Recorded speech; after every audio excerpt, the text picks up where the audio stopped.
Before we go any further, if you're hearing this, you're already in the story with me. And stories like this don't end where they're told, they follow you. So if you want to stay ahead of what's in the dark, subscribe now.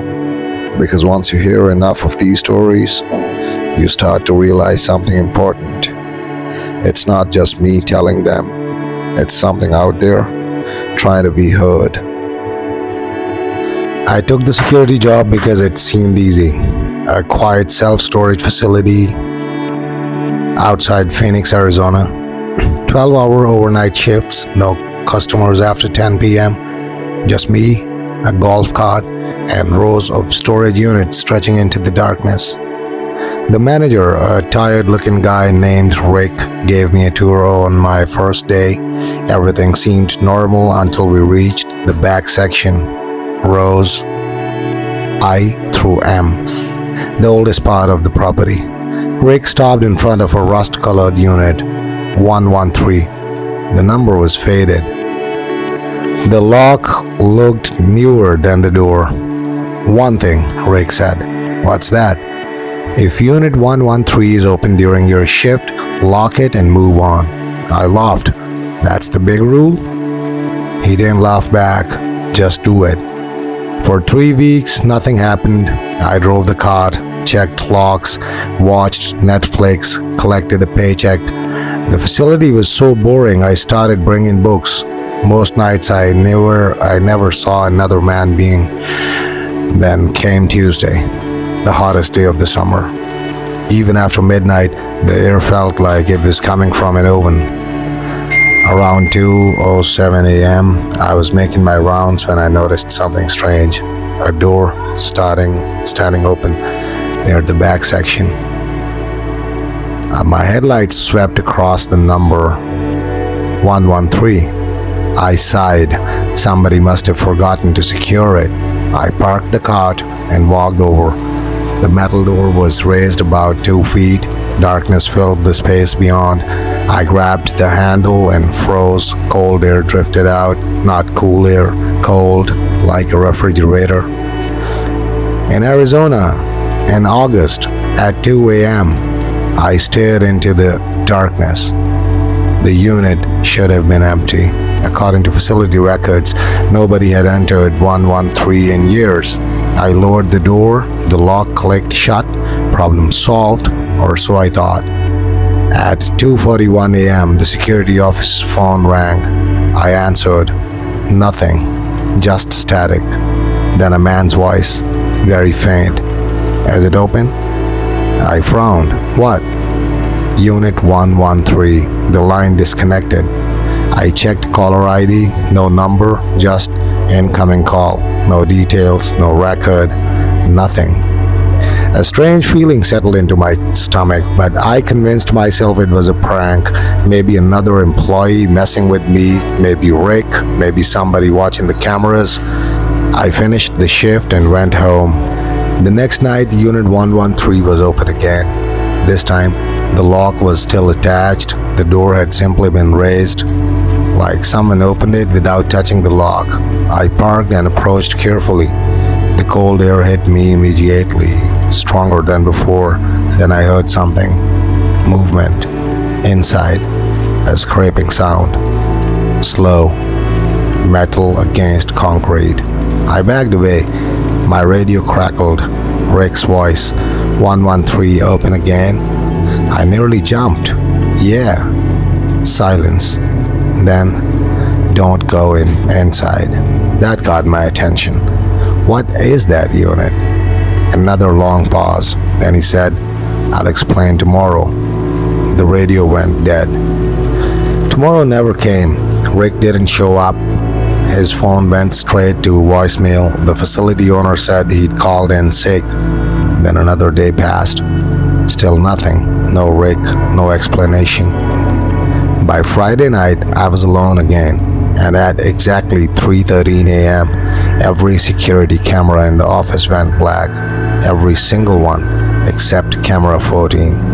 The camera pointed toward Unit 113. I leaned closer.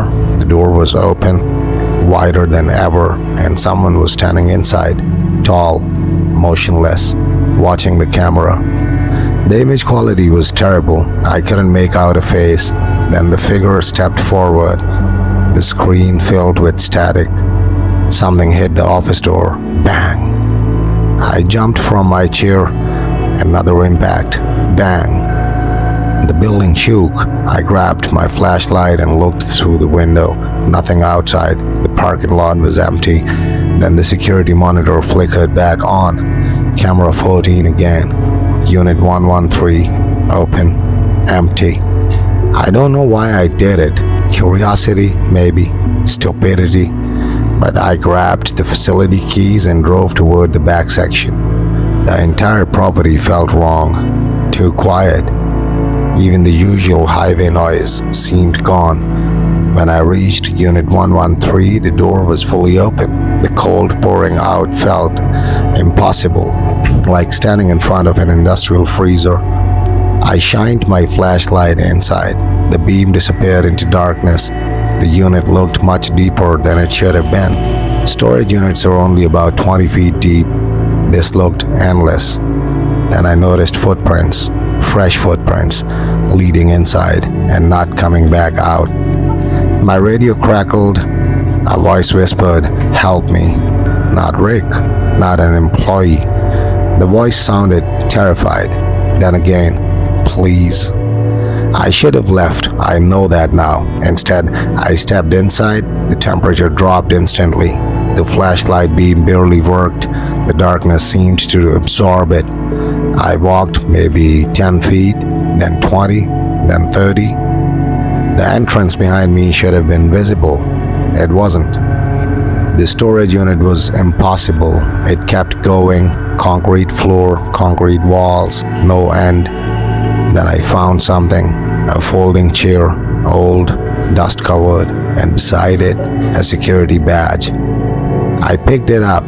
The photo showed Rick. My stomach tightened.